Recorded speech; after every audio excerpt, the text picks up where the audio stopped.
Os irmãos podem se assentar.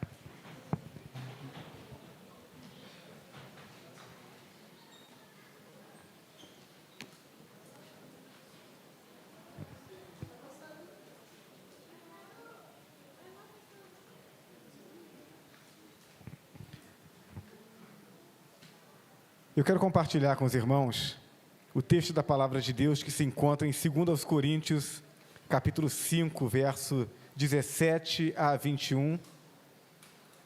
E nós vamos falar sobre esse amor de Deus, um amor que se revela a nós. 2 Coríntios, capítulo 5, a partir do verso 17.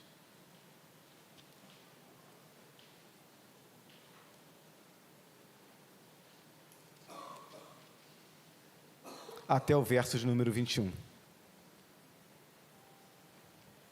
O texto nos diz assim: portanto, se alguém está em Cristo, é nova criação. As coisas antigas já passaram, eis que surgiram coisas novas. Tudo isso provém de Deus, que nos reconciliou consigo mesmo por meio de Jesus Cristo e nos deu o ministério da reconciliação. Ou seja, que Deus em Cristo estava reconciliando consigo o mundo, não lançando em conta os pecados dos homens, e nos confiou a mensagem da reconciliação. Portanto, somos embaixadores de Cristo, como se Deus estivesse fazendo o seu apelo por nosso intermédio. Por amor a Cristo, lhes suplicamos, reconciliem-se com Deus. Deus tornou pecado por nós aquele que não tinha pecado, para que nele nos tornássemos justiça de Deus. Que Deus abençoe a sua palavra. Amém? Vamos falar com Deus mais uma vez? Senhor Deus e Pai, como agradecer, Senhor, por todo esse privilégio que o Senhor nos concede, de estarmos na Tua presença e de prestarmos culto ao Senhor, de podermos ler a Tua palavra e de buscarmos o entendimento dela, sabendo que o Teu Espírito habita em nós e nos conduz a esse entendimento. E mais do que isso, que o Espírito que habita em nós é o Espírito de adoção, e portanto, através da fé no Senhor Jesus Cristo e da presença do Espírito em nós, somos feitos filhos de Deus, que estamos seguros em Tuas mãos, que essa comunhão que desfrutamos com o Senhor, ela é eterna. Deus, como agradecer por tudo isso? Então, Senhor, te rogamos que abra os olhos do nosso entendimento, para que entendamos um pouco mais a respeito da vontade do Senhor, para que, como expressão da nossa gratidão, nós possamos comprometer um pouco mais a nossa vida, a partir do entendimento da Tua palavra, comprometermos um pouco mais a nossa vida com a Tua obra, com o Teu reino, expressando a nossa gratidão e cooperando para que o Teu nome seja glorificado e a Tua salvação seja comunicada a mais e mais pessoas a cada dia. Oramos ao Senhor em nome de Jesus. Amém. O amor que se revela. Meus irmãos, eu confesso que eu tenho dificuldade, eu estava imaginando ali, a irmã Eunice aqui apresentando o momento missionário, falando sobre esse desafio de levar o Evangelho até os confins da terra, completar a missão. É a nossa responsabilidade, levarmos a palavra de Deus até os confins da terra. Nunca estivemos tão perto de realizarmos isso, mas os desafios são enormes, e enquanto a irmã Eunice trazia aqui as informações, o coração já vai apertando, as lágrimas vêm aos olhos, porque aquilo que Deus fez na minha vida e na sua vida, você crente em Jesus Cristo, aquilo que Deus fez em nós, a demonstração do amor dEle, precisa levar os nossos corações e as nossas ações para aqueles que ainda não ouviram a palavra. Hoje nós tivemos uma classe de integração. Aliás, se você está chegando para a igreja e ainda não é aluno da classe, você precisa resolver isso logo. Você tem que vir no domingo de manhã, tem que se matricular na classe. Nossa classe hoje teve 17 alunos. Começamos a aula às 10h30, a intenção era terminar às 11h30, quando foi 5 para meio-dia, eu falei, vou responder a última pergunta e vou encerrar.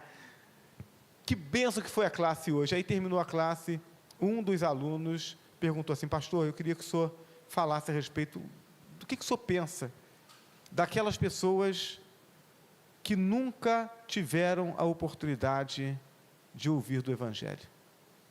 Tem um outro jeito?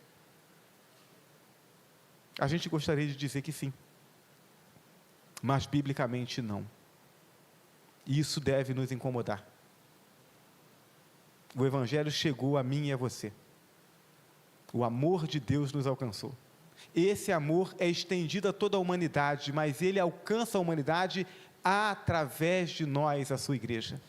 Precisamos não só viver e desfrutar desse amor, mas precisamos comunicar esse amor. Deus ama você. Deus ama a mim, Deus ama a todos nós. Um amor que é extraordinário. Mas como que a gente pode entender e dimensionar o amor de Deus? Meus irmãos, seria como tentar medir o tamanho do próprio Deus. Como é que eu posso mensurar esse tamanho? Qual o tamanho do amor de Deus? O texto que é o texto base, da campanha de missões mundiais, João 3,16, ele diz, porque Deus amou o mundo de tal maneira. Qual o tamanho desse amor? Não dá para dimensionar. É tão grande que a gente não consegue definir. O salmista, no Salmo 8, versos 3 e 4, ele faz uma declaração muito interessante. Ele diz assim, olha, quando contemplo os teus céus, obra dos teus dedos, a lua e as estrelas que ali firmaste, pergunto, que é o homem para que com ele te importes, e o filho do homem para que com ele te preocupes. E aí eu leio esse texto e eu penso assim, qual era a visão que o salmista tinha do universo criado por Deus? Qual era a visão que o salmista tinha do mundo criado por Deus? Era uma visão extremamente limitada. O salmista não tinha ideia do tamanho do planeta Terra. Ele não tinha ideia dos povos que já existiam em outros lugares, que ele nunca tinha ouvido falar. O salmista não tinha ideia de que havia mais estrelas do que aquela que ele podia olhar de noite para o céu e enxergar. E aí eu fico imaginando, se ele pudesse hoje enxergar as fotos, as imagens que são produzidas pelos grandes telescópios, que fotografam não só os demais planetas do nosso sistema solar, mas que fotografam outras galáxias, além da Via Láctea, onde está o nosso Sol e as outras estrelas. Se ele pudesse enxergar tudo isso, quão mais admirado ele ficaria. É tudo grande demais. Deus que cria tudo isso, que sustenta tudo isso. Quem somos nós? É o que ele pergunta. Quem é o homem para que com ele te importes, e o filho do homem para que te preocupes com ele? Então, o salmista, com a pouca limitação da visão dele, ele já achava admirável demais que Deus se importasse e amasse o homem. Que Deus se importasse e amasse cada um de nós. Além de minúsculos em comparação com todo o tamanho e esplendor da criação de Deus, para piorar a situação, nós ainda somos pecadores. Então, além de pequenos em relação a tudo aquilo que Deus criou, pequenos nos rebelamos contra Deus. É isso que o homem fez, rejeitou a Deus, e o pecado que o homem comete no dia a dia ofende a Deus, o separa de Deus. Então, diante dessa realidade, por que é que Deus nos amaria? Por que é que Deus se importaria conosco? Então, meus irmãos, sejamos sinceros. Não há discurso do ponto de vista humano que possa convencer o homem de que Deus o ama. Eu tive a oportunidade, e a triste oportunidade, de confrontar algumas pessoas com a necessidade de elas comprometerem suas vidas com Jesus, e eu ouvi de alguma delas dizendo, olha, eu sei que Deus é bom, Eu sei que em Deus há salvação, eu sei que a igreja prega a verdade de Deus, eu sei que existe o céu, mas isso não é para mim. Eu já errei tanto, que eu não creio que haja perdão para mim.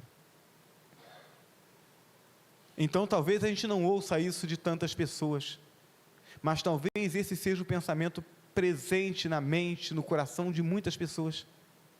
Porque a verdade é que quando nós conseguimos entender a dimensão do problema que há em nós, é muito difícil, do ponto de vista humano, entender que Deus nos ame.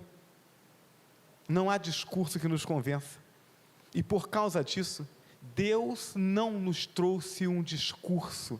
O que a Bíblia nos revela é que Deus agiu em nosso favor.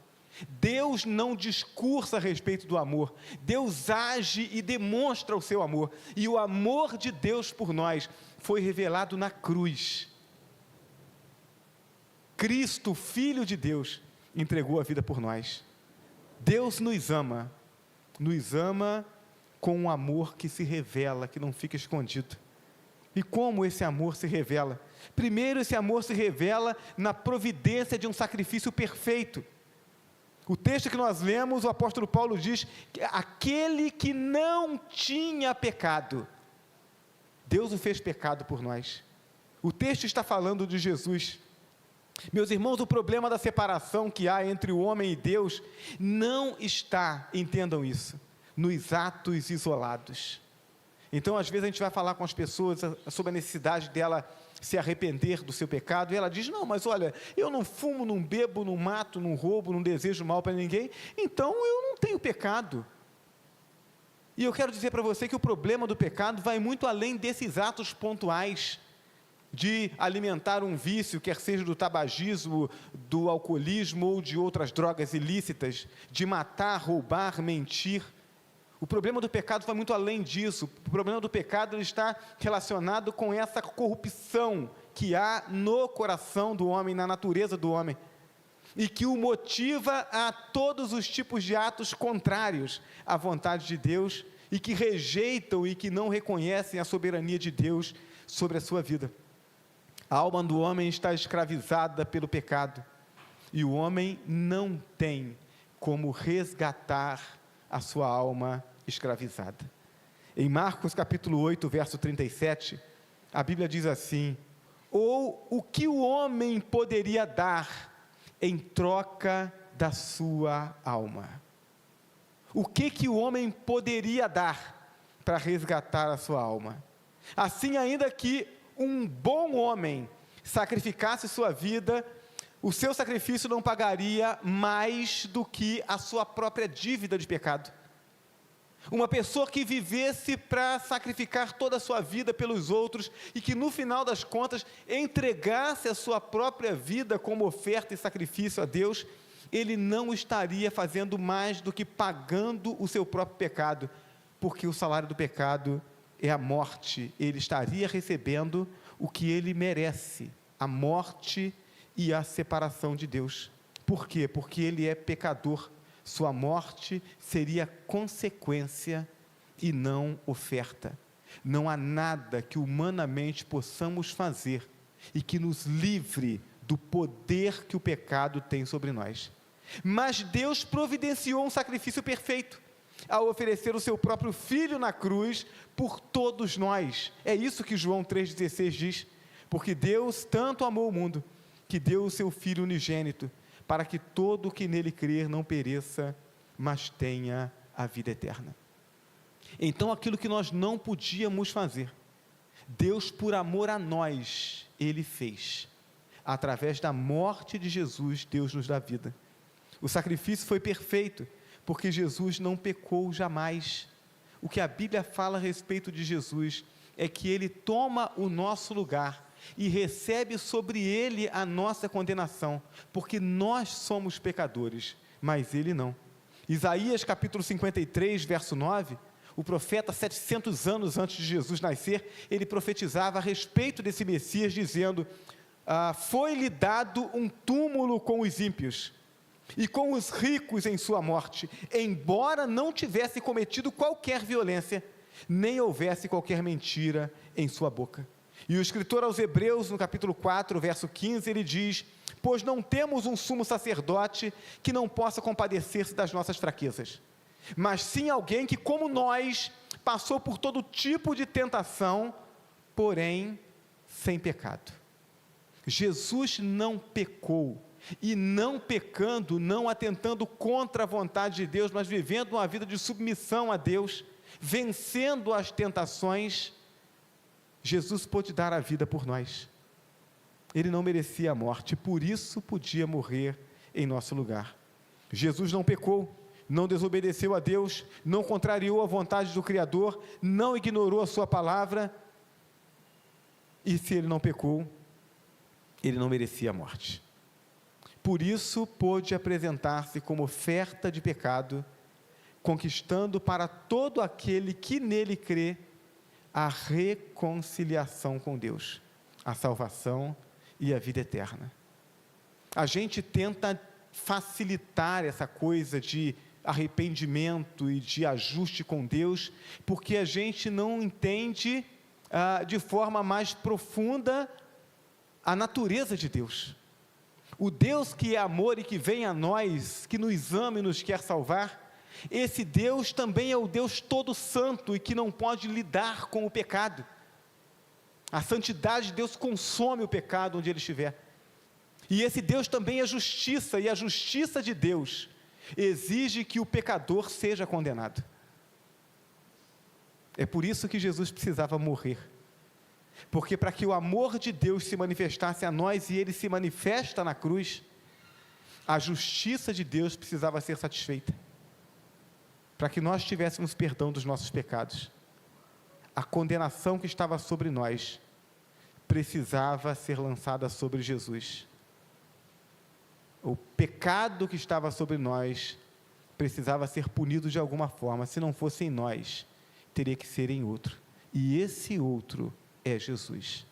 Jesus morre a nossa morte, para que nós possamos viver a sua vida.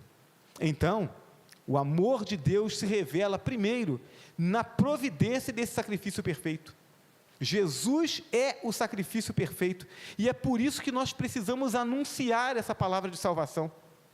Pode haver muitos discursos bonitos do ponto de vista religioso, mas há uma única mensagem de salvação, e essa mensagem está em Jesus Cristo.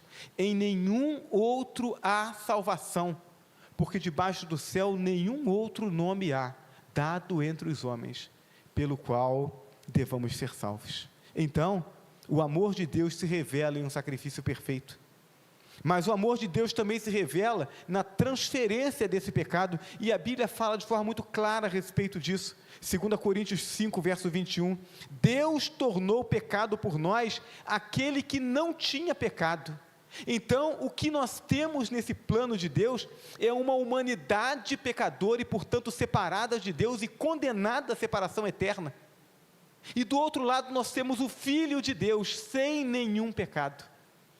E o que a Bíblia diz é que o plano de Deus é que a condenação daqueles que estão em pecado, mas que creem no plano de Deus, é que a condenação deles seja cumprida em Cristo, aquele que não tem pecado.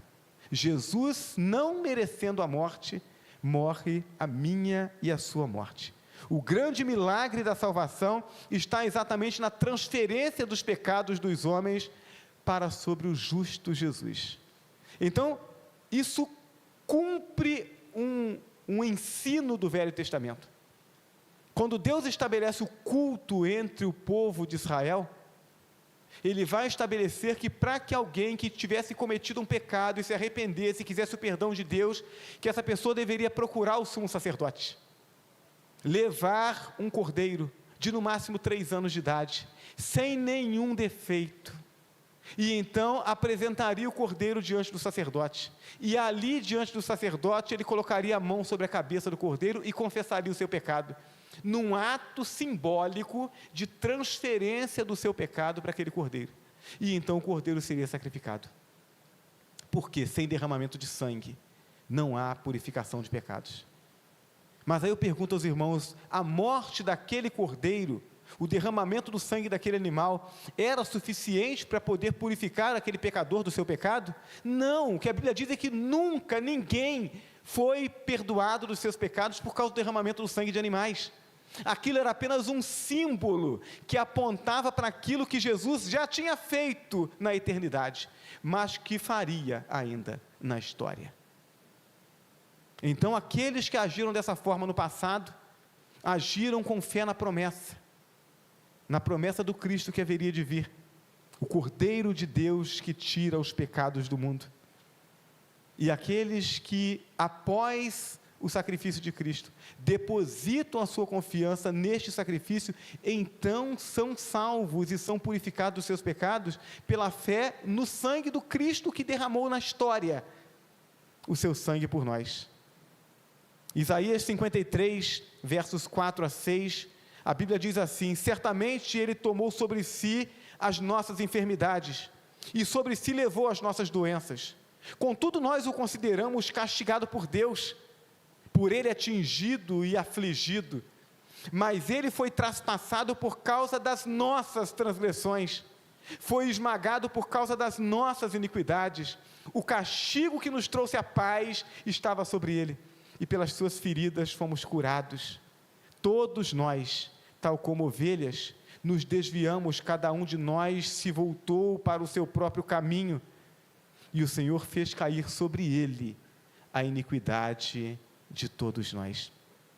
Essa transferência, ela não foi simbólica, essa transferência foi real. Pastor, mas como é que nós podemos saber que essa transferência de pecado foi real? Como é que nós podemos saber que Jesus de fato levou sobre si os nossos pecados? Irmãos, existe um fato histórico que nos chama a atenção. O cristianismo, ele é repleto de histórias de mártires, de pessoas que, por confessarem Jesus como Senhor e Salvador, foram condenados à morte. Essas pessoas, nos momentos que antecediam a sua morte, eram muitas vezes questionados e forçados a negar Jesus para salvar as suas vidas. E com confiança, com segurança eterna, mantinham-se firmes na sua fé, não vacilavam. Mas quando nós olhamos para Jesus, nos momentos que antecediam a sua condenação e morte, o Filho de Deus, que do ponto de vista humano, teria muito mais condições de enfrentar essa morte do que qualquer outro, se fosse simplesmente uma morte, um martírio, o que nós encontramos é Jesus com um sofrimento extremamente profundo, nos revelando que o que ele haveria de enfrentar, e ele já sabia disso, era muito mais do que apenas uma condenação e um martírio. Em Lucas capítulo 22, verso 42, a Bíblia nos fala sobre esse sentimento de Jesus, quando estava no jardim do Getsêmani, instantes antes de ser preso. E a Bíblia diz que ele ora ao Pai, e ele diz: Pai, se queres, afasta de mim esse cálice. E o verso 44 diz que, estando angustiado, ele orou ainda mais intensamente, e o seu suor era como gotas de sangue que caíam no chão. Imagina o tamanho da angústia de Jesus. Não, a sua angústia não era apenas porque ele ia morrer. A sua angústia era porque o meu e o seu pecado, o pecado de toda a humanidade, estaria sobre ele. Além disso, nós vemos em Mateus 27, 46, o peso desse pecado sobre Jesus na cruz. E o texto diz: por volta das 3 horas da tarde, Jesus bradou em alta voz: Eloi, Eloi, lama sabachthani, que significa: meu Deus, por que me abandonaste? E o entendimento teológico desse texto é que no momento em que os nossos pecados são derramados sobre Jesus, o pai volta, desloca os seus olhos dele por não poder contemplar o pecado. O sacrifício de Jesus, a transferência dos nossos pecados para o Filho de Deus, não foi algo simbólico, foi algo real. E todo aquele que crê em Jesus Cristo, ele desfruta desse benefício. O meu pecado foi lançado sobre o Filho de Deus, para que sobre mim fosse lançada a sua justiça. Tudo isso é prova inegável de que o justo Jesus levou sobre si o peso e a condenação pelos pecados dos homens, de todos os homens, inclusive eu e você, se é que nós temos crido em Jesus, pois o plano de Deus beneficia apenas aqueles que creem.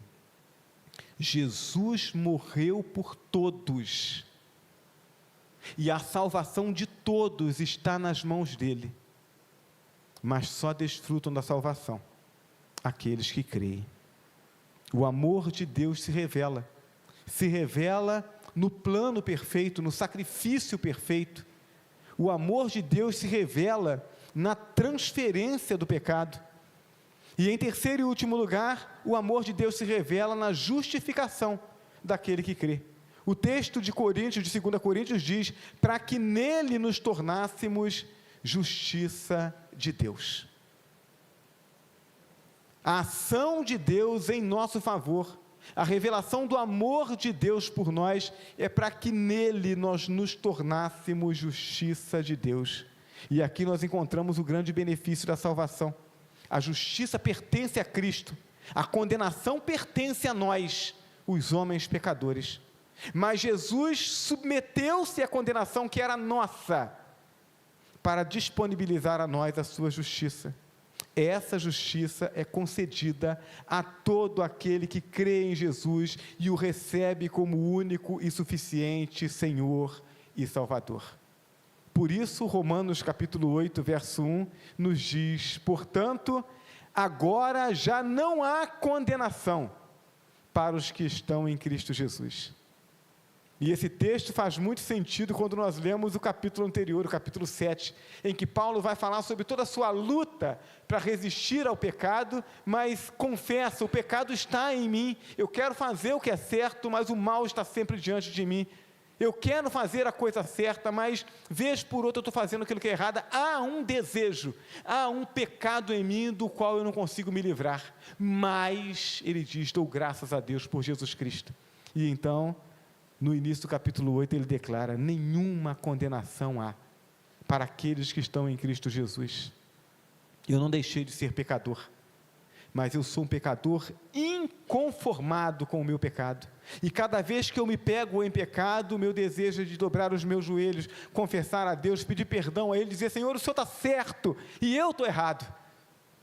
Me ajuda a me corrigir, porque a Tua graça me alcançou. Eu não tenho como, por mim mesmo, me livrar da condenação do pecado, mas Cristo fez isso por mim. Também em Romanos capítulo 8, verso 34, o texto diz, quem nos condenará? Foi Cristo Jesus que morreu, e mais, que ressuscitou e está à direita de Deus, e também intercede por nós. Por nós quem?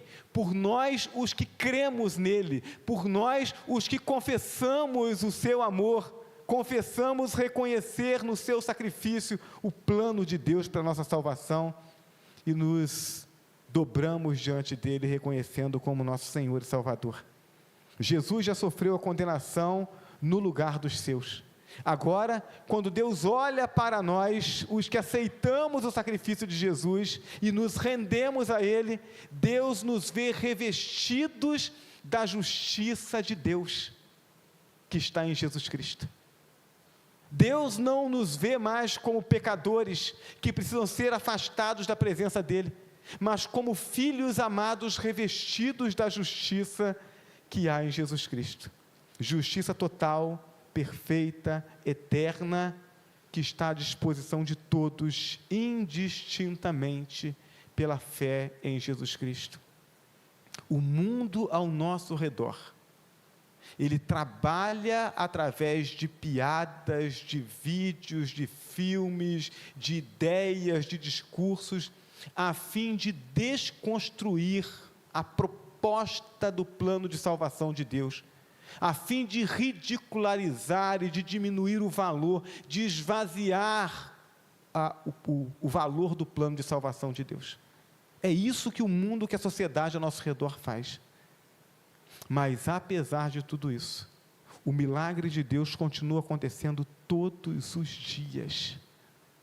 Porque cada vez que uma pessoa ouve o Evangelho, e ela entende que Deus é santo, que ela é pecadora, que o seu pecado a separa de Deus, e ela reconhece no sacrifício de Jesus o plano de Deus, a exposição e a revelação do amor de Deus por ela, e ela reconhece Jesus como Salvador e o confessa como seu Senhor, o milagre acontece, e mais uma pessoa é feita filha de Deus, através da fé em Jesus Cristo.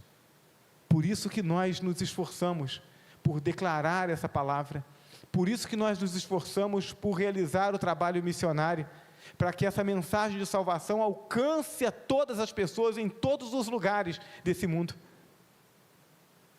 Mas você não está lá do outro lado do oceano, você não está em outro continente, você não está em outra cultura, você está aqui, ao alcance dessa voz.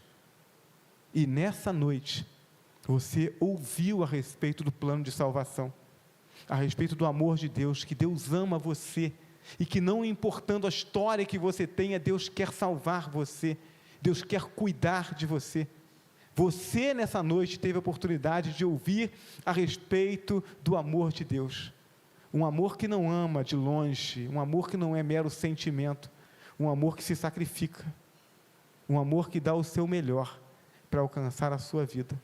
Então você nessa noite tem a oportunidade de dizer sim para esse amor, de permitir que Deus ame você de forma prática, e que esse amor produza os resultados, o amor que se revela, o Deus a quem rejeitamos e contra o qual pecamos, providenciou tudo para a nossa salvação, o sacrifício perfeito, a transferência do pecado e a justificação daquele que crê.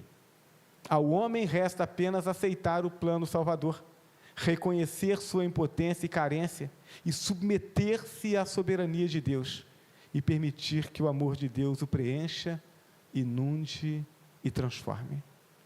Deus quer amar você, de forma prática, de forma transformadora.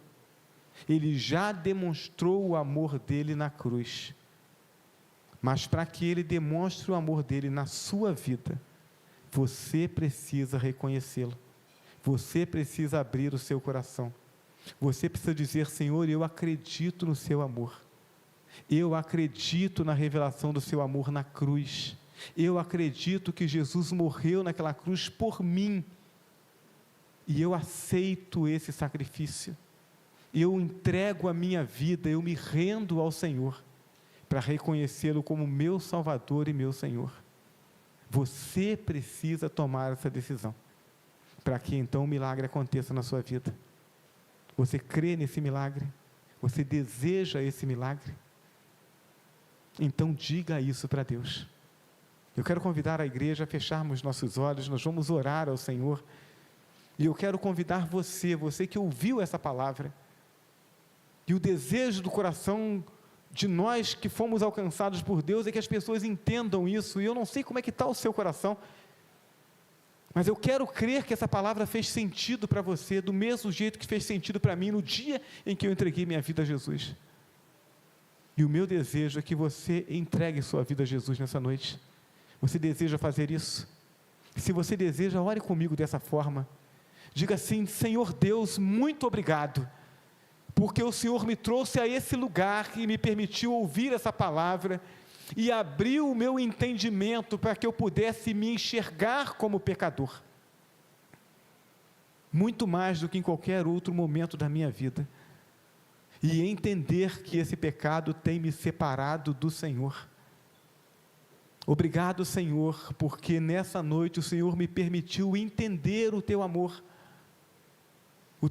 que veio a mim, o teu amor que providenciou um plano para me salvar, para que eu, pecador, pudesse estar na tua presença e ser reconciliado com o Senhor.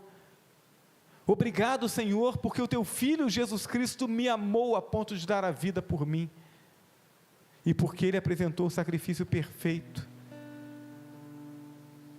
que tem valor suficiente para pagar a minha dívida de pecado.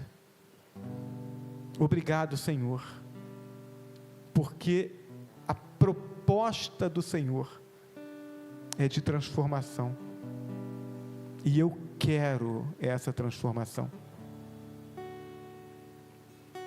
Eu abro o meu coração nessa noite e declaro que a partir de agora, Jesus é o meu Salvador e é o meu Senhor. E eu peço ao Senhor que opere esse milagre em mim, faça habitar em mim o teu Espírito, para que eu seja teu filho e esteja seguro nas tuas mãos e desfrute do teu cuidado a partir de agora e por toda a eternidade. Transforma a minha vida, salva a minha alma, é a minha oração em nome de Jesus. A igreja continua orando, e a minha pergunta é: você fez essa oração? Você fez essa oração de forma sincera? Porque se você fez, o milagre já aconteceu. Porque Deus não é homem para mentir, e a palavra dele diz que todo aquele que invocar o nome do Senhor será salvo. Então, se você fez essa oração, você já é meu irmão em Cristo, e nós estamos unidos através do Espírito Santo de Deus, desde agora e para sempre. Então eu gostaria de conhecer você, gostaria de orar por você e com você, e estabelecer a partir de agora uma caminhada de compromisso, para que eu e essa igreja possamos ajudar você. Você orou? Você confessou Jesus como Salvador? Se você fez isso, onde você está? Levante a sua mão, eu gostaria de conhecer você. Há alguém nessa noite que fez essa oração, que está presente aqui no templo? É só levantar a sua mão. Eu quero orar por você. Alguém? O desejo nosso é de que todas as pessoas sejam salvas. Então, quando as mãos não se levantam, o desejo do coração é de que os corações já estejam todos rendidos. Mas eu não sei, é você quem sabe. Então, se Jesus ainda não reina no seu coração, não volte para sua casa dessa forma. Confesse-o, volte para casa com Ele, com a vida segura nas mãos dEle. Talvez nós tenhamos pessoas ao alcance da transmissão desse culto, que tenham ouvido essa palavra e tenham confessado Jesus como Salvador. Após o término dessa transmissão, você terá as informações necessárias para que você entre em contato conosco, e independentemente de onde você esteja, a gente possa ajudar você nessa caminhada. Deus quer salvar, Deus quer cuidar, e a igreja de Cristo é a sua ferramenta de proclamação do Evangelho e de cuidado para com aqueles que creem. O desejo do meu coração é que Deus abençoe a vida de todos vocês, em nome de Jesus. Amém? Estamos caminhando para o final do nosso culto.